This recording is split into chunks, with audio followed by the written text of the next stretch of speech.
Okay, today is September 17th, and the progress on the cart today included I put the vent line in for the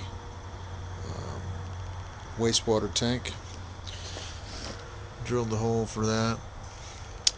Then I installed the vent line for the freshwater tank, drilled that hole, installed a couple pieces. I installed the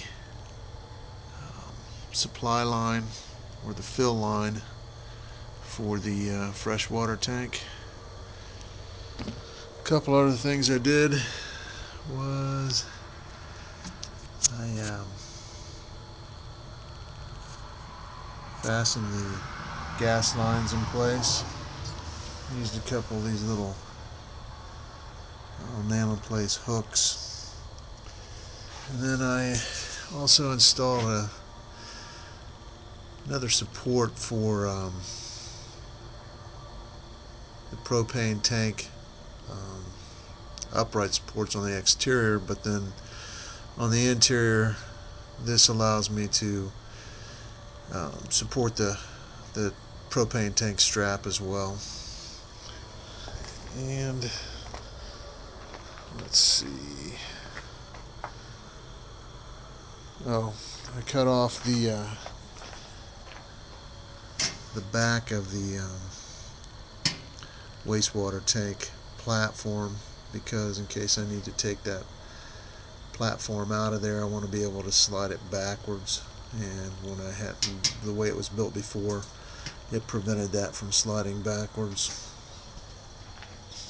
And then I went ahead and secured the quick connect so that it doesn't slide around. Once I put the skin on and everything, it'll be able to be there in place. There's another one of those gas line clips that I put in place. You can see this one over here too.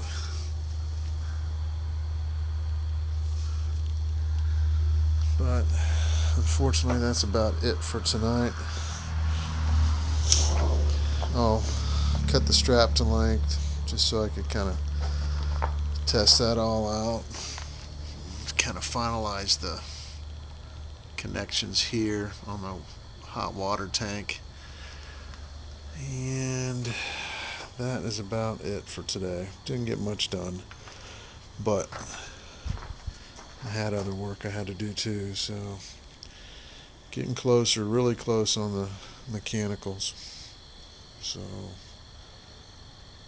that is about it for today.